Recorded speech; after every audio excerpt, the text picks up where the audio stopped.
Coming up on this episode of Focus, we showcase the people, places, and issues that matter to you. Get ready for Derby Days with a Bethlehem screenwriter who's captured and preserved films of some of the biggest moments in horse racing history. Plus, enjoy a taste of history at one of the sweetest places in the Lehigh Valley. Josh Early Candies creates chocolates and continues a 100-year-old family tradition. These stories, plus interviews with 2 area nonprofits helping local families. It's all right now on Focus. Focus showcases the people, places, and issues that matter to you.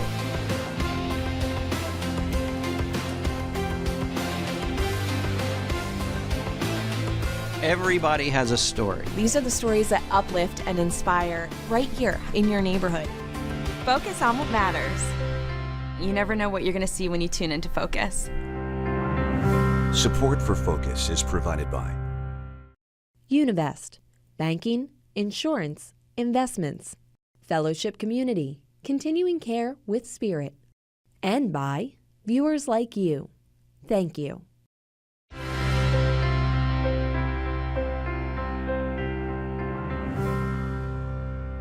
Thanks for joining us. I'm Laura McHugh. In this episode, we'll get ready for the Kentucky Derby and explain how area nonprofits help children and veterans. But first, a taste of history at an Allentown candy shop. Focus reporter Brittany Garzillo takes us to Josh Early Candies. Brittany? Thanks, Laura. If you crave candies and chocolate, this story may make your mouth water. I recently spent the day at Josh Early Candies in Allentown to learn how their chocolates are made and the history behind them. These coated caramels, pretzels, and nonpareils made inside Josh Early Candies in Allentown are as rich in chocolate as they are history. We sell over 400 varieties of candy, and probably 80% of that is chocolates.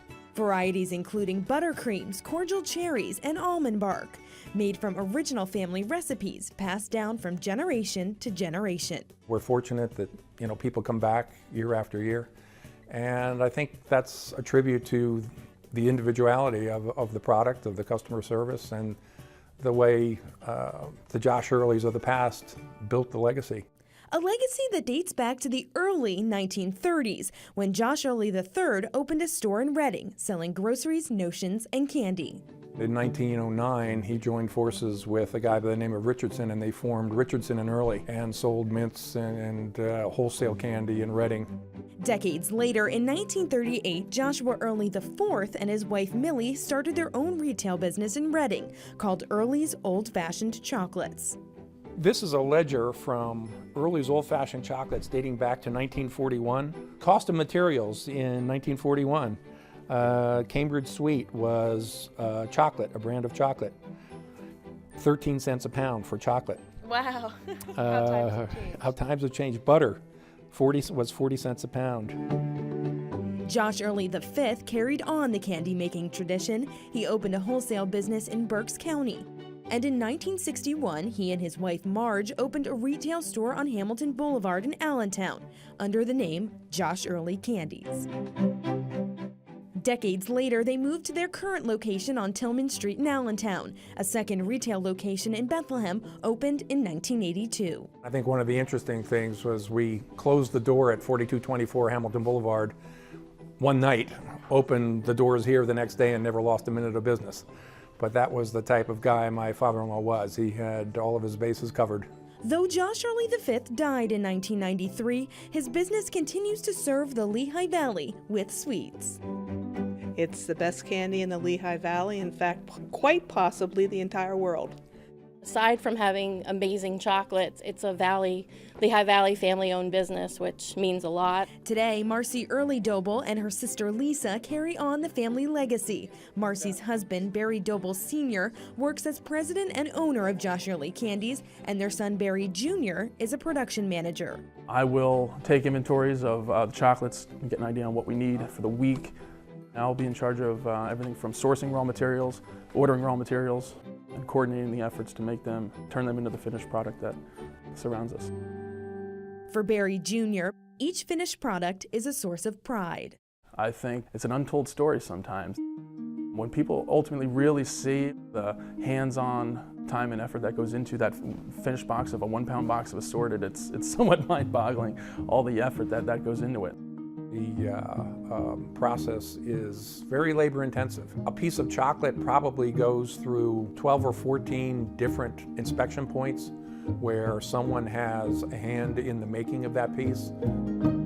So just exactly how are these chocolates made? Let's head into production to find out.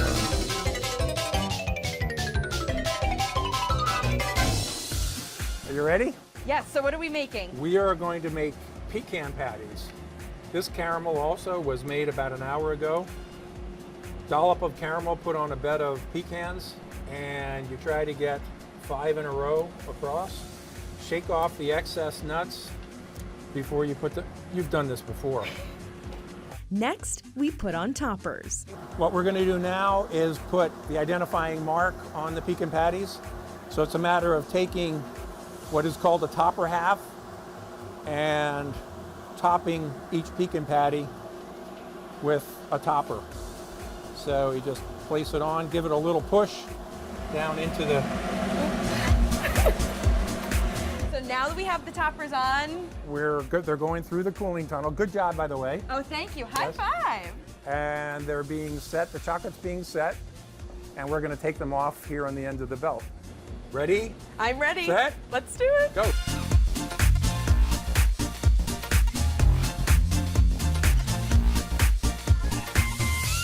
The hands-on process requires attention to detail each step of the way. Nothing's changed as far as production in the last 43 years that I've been here, and probably before that. Some of the equipment we have is probably approaching 80, 90, maybe even 100 years old.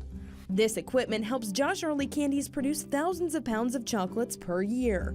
There's nothing more rewarding than when someone comes in here and says, wow, I've had a lot of candy, but it's just different.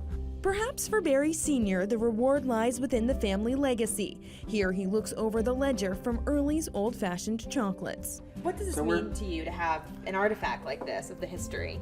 It gives me an appreciation of where I am now and what I do. The legacy that my wife's grandfather and her dad left. One that continues to spread sweetness throughout the Lehigh Valley and beyond. For Focus, I'm Brittany Garzillo reporting.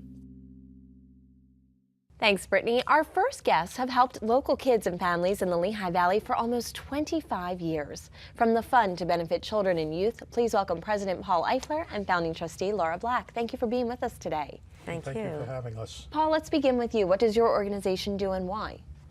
Well, there are thousands of families in the Lehigh Valley who basically live paycheck to paycheck and struggle. So when there's a prolonged illness, a layoff, a loss of job, the families can be devastated financially, very tragically.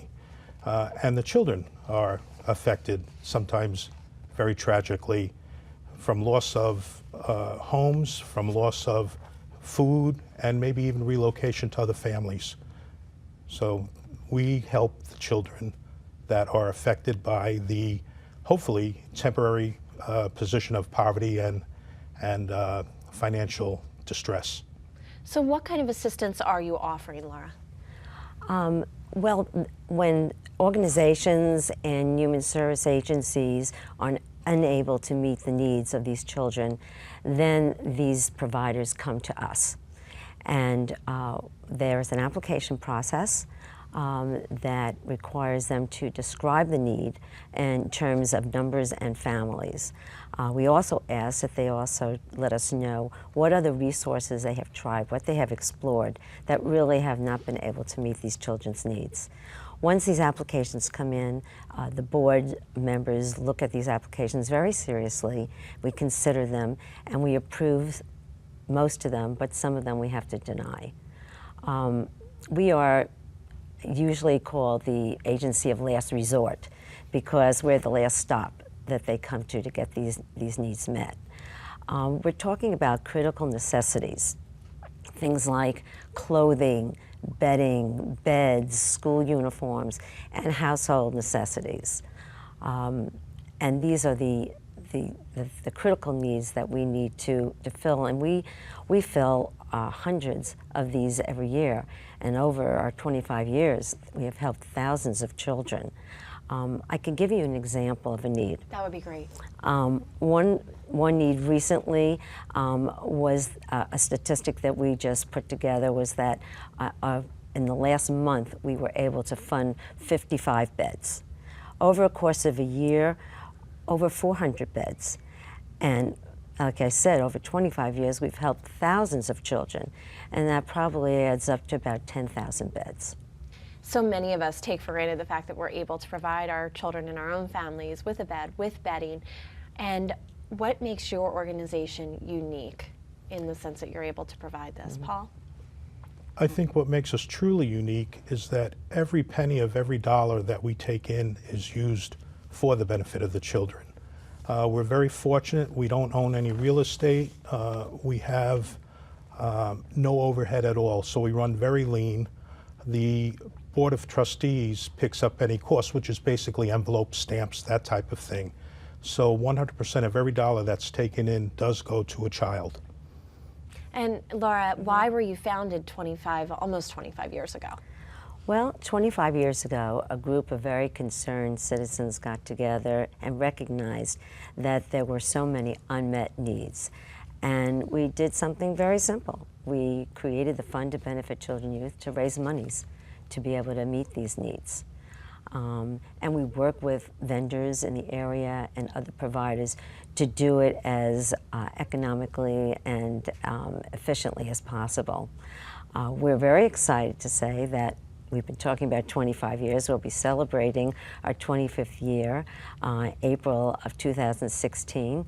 We actually have an event that we're planning right now for September 22nd, 2016, where we will be including the participation of children, and it's an opportunity for us to say thank you to the founding trustees, to the board of trustees that we have now, and all our donors who've helped made all our work possible.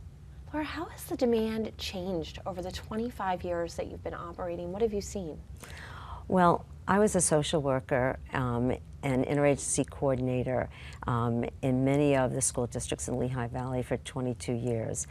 And I saw up close the effects of unmet needs and poverty on the faces of these children. And when families suffer, we know that children suffer. And we're not talking about children in neighboring large cities like Philadelphia or New York. We're talking about children that are right here in Lehigh Valley. I don't know how many of your viewers may be aware of the hundreds of children every year that are sleeping on cold, hard floors. No clothing, no bedding, no beds. And this problem is getting increasingly more demanding on the fund, because with resources depleting in government agencies and community service budgets, more and more are coming to the fund for help. Laura Black, Paul Eifler, thank you so much for joining us. Thank you so much for the opportunity. Appreciate it. For more information, visit fundforkids.org. We'll hear from a local nonprofit helping veterans later in the show, but first, grab your fancy hats, dapper suits, and mint juleps. Focus reporter Grover Silcox gets us ready for Derby Days. Grover? Thanks, Laura. The Triple Crown is to thoroughbred horse racing what the Super Bowl is to football. One of the big differences, however, is that every year you can count on a new Super Bowl champion. There hasn't been a Triple Crown winner since 1978. A Bethlehem screenwriter filmed that historic event and two other Triple Crown winners as they clinched the title. He now shares his films and the stuff of legends.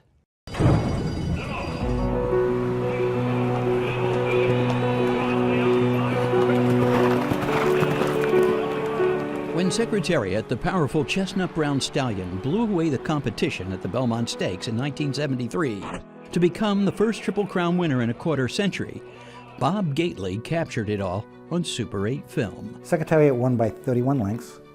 It won the mile and a half in 2 minutes and 34 seconds, broke the record by 2 3/5 seconds.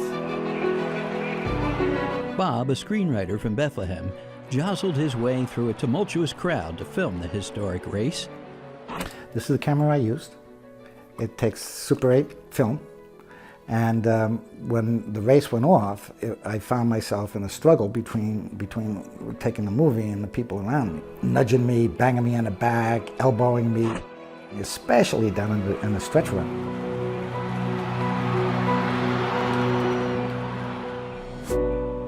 Secretariat, having already won the Kentucky Derby and the Preakness races, took the Belmont Stakes to complete the Triple Crown. And seeing the Secretariat was all by himself. For a second, I thought that maybe the horses, the jockeys on the other horses fell off. I didn't know. Years later, in 2010, Disney recreated the race in its feature film, Secretariat. Bob watched the movie astounded by how it mirrored his Super 8 film. When I saw the Secretariat movie, and it's identical. Oh, it gave me chills. On this day, Bob visits Vince Ticciarone, a thoroughbred horse breeder, to share thoughts on what makes a winning horse, such as Secretariat. When you have a true racehorse, they want to run. They want to run every day. They love competing. When that bell rings, you see them, they shoot out. And they're digging up front, and you'll see the jockey have to hold on to them. Secretariat had a lot of heart, both figuratively and literally. His heart was, 22 pounds. He had this enormous heart, bigger than any other horse. Vince points out some of the basic features of a winner with Newman, one of his retired racehorses. Forearm is ahead of his withers, not back here, so he had a big reach on him. He had a big motor, a good shoulder. He's good across the back. He's proportionate. Bob caught those winning features in two more horses as they won the Triple Crown, Seattle Slew in 1977 and Affirmed in 1978. I think Seattle Slew was a more handsome horse than Secretariat. Black. The black beauty of horse racing. As for Affirmed, he beat his rival Aladar by a nose. I'm looking at it. I couldn't tell who was in the lead. It looked like one horse to me. There hasn't been a Triple Crown winner since Affirmed. But as a fan who has the films, I don't want to see another Triple Crown winner to keep my films valuable. However, I know for the business, we got to get one. And who wants to bet that when the next Triple Crown winner comes in, Bob Gately will be there to film it or videotape it? For Focus, I'm Grover Silcox reporting. Thanks, Grover. Our next guests join us from Hope for Veterans, an organization that helped about 250 local men and women in the service this winter. John Marr is Hope for Veterans program coordinator, and he brought along with him Army veteran Tim Smith. Thank you both for joining us. Thanks for having us. John, let's begin with you. What is Hope for Veterans and what do you do? Well, Hope for Veterans is a VA grant-funded social service agency. We are an arm of a larger company called Community Hope, which is a large social service agency out of New Jersey. But our program is the Supportive Services for Veteran Families program, and serving 7 counties in eastern Pennsylvania, from Bucks County all the way up to Pike and all the way out to Lackawanna County.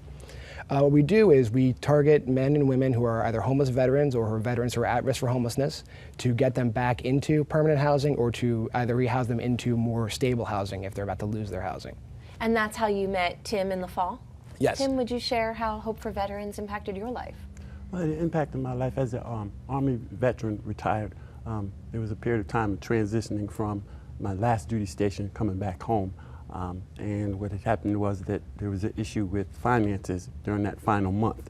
And as I came back to the area, I had to wait on my retirement check for the month. And during that time, as a waiting a transition, I had to basically change from a hotel room to my vehicle until such time came. I went to the local Veterans Administration, and they referred me to the Hope for Veterans. What did that mean to you at that point in your life? It must be very stressful. Moving is stressful on its own. Moving is stressful, and then at the point where you're waiting on your finances to kind of get yourself realigned, it was a very stressful time. And at the time, I went and spoke with the Hope for Veterans representatives, and their immediate action in trying to help me was a great relief. You said immediate action. How quickly did they respond? I would say immediately. They resolved to fix the immediate issue with veterans in their plight. And at that point, they reassured me that, okay, you just give us, process your information, and we're going to see what we can do to find you somewhere to go now. And even though it didn't happen immediately, like within 5 minutes, the relief and the stress was just diminished because you know that, okay, I have somewhere that I'm going to go tonight.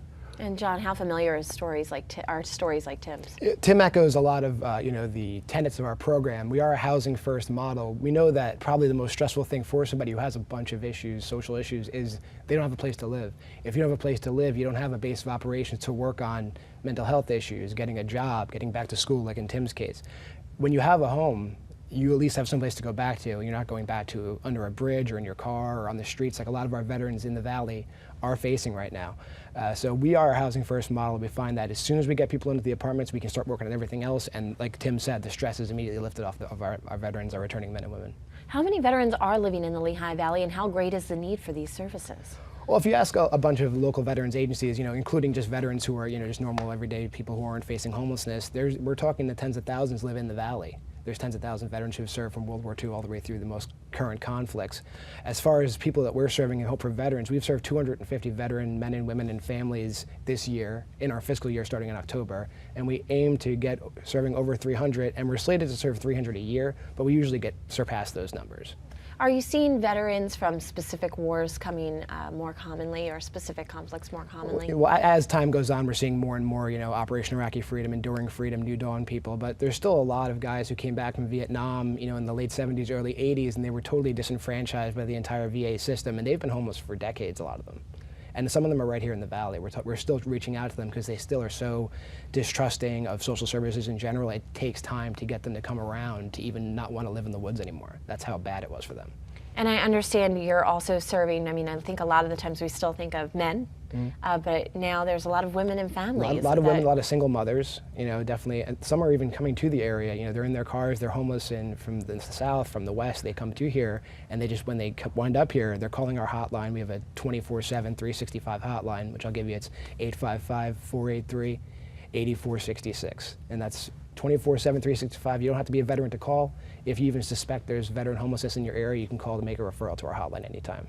So as we're wrapping up, Tim and then John, what's the number one thing you want our viewers to know about Hope for Veterans? Tim? I think the most important thing that I wanted to articulate is that the faces of homelessness is not what we would traditionally expect. My situation was unique in that I felt like I was at risk of long-term homelessness, but there was someone there to point me in the direction to get the help that I needed. And so when we look at homelessness, particularly with veterans, it's not going to be the picture of a person walking down the street with a bag and just dragging their things along. A veteran who is homeless could look like me and waiting on a solution to the problem. And so I want the community as a whole to be aware that you never know who you're standing next to. You never know the Valley experience that they're going through. And so please be mindful, and I'd ask that if you know of someone that's at risk of homelessness or they are homeless and they are a veteran, please call Hope for Veterans. And John, what's the number one thing you want? I'm going to echo exactly what Tim said. There's a lot of people, you don't even realize how close they are to becoming homeless. Maybe they lost their job, there was a medical emergency, and now they've missed the rent this month, and now the landlord's coming knocking on the door saying, okay, you got to get out. Those are the people we're serving. We're serving them all the way down to the guys who are the stereotypical, on the street corner with a cardboard sign, but that is the minority. The cardboard sign guy is 1 out of 100. People just like Tim, just like, maybe your neighbor could be homeless next week, you don't know. That's what I want to say to the people out there. Thank you so much, both of you, for joining us today. You can learn more about this program at hopeforveterans.org. Well, next month, we'll continue our series on seniors called Act Your Age. Do you know a senior who's young at heart? If so, tell us about him or her on social media. Connect with us on Facebook and YouTube at PBS39 and on Twitter at PBS39 channel. Plus, you can always visit us on our website at WLVT.org/focus. Before we wrap up, we want to recognize our studio audience from Liberty High School in Bethlehem. For more information on our free Focus field trips, contact us at focus@WLVT.org. Speaking of field trips, both Grover and Brittany had some fun shoots this week. Yes, I was lucky enough to get hands-on at Josh Early Candies. It's not as easy as it looks. Making these candies, I learned firsthand, and a lot of the things we didn't see in my story were bloopers, things that we cut out of all my mistakes. So it really takes talent to make these candies that people know and love in the Valley. And you even have a little experience because of your mom. That's right, she is a chef, so I can handle myself in the kitchen, but I mean the talent at Josh Early Candies, you can certainly taste it in the quality of what they make. And Grover? Yep, I actually gained a few pounds watching your story. but the Triple Crown, yes, Bob Gately, our local film screenwriter here, who has Super 8 films of the last 3 Triple Crown winners. Very excited. He loves the fact that as long as there's no new Triple Crown winners, his films are so valuable and they keep growing in value. And he just has a passion for, for his story and for horse racing. And for us as viewers, it's exciting because we never know as we go into the Kentucky Derby, is this going to be the year? Could there be one this year? Exactly. As long as there isn't one, Bob's films become more and more valuable. So I think he's out there looking for a buyer, perhaps. Thank you, Grover. Thank you, Brittany. And thank you for joining us. We'll see you next week. Until then, remember to focus on what matters.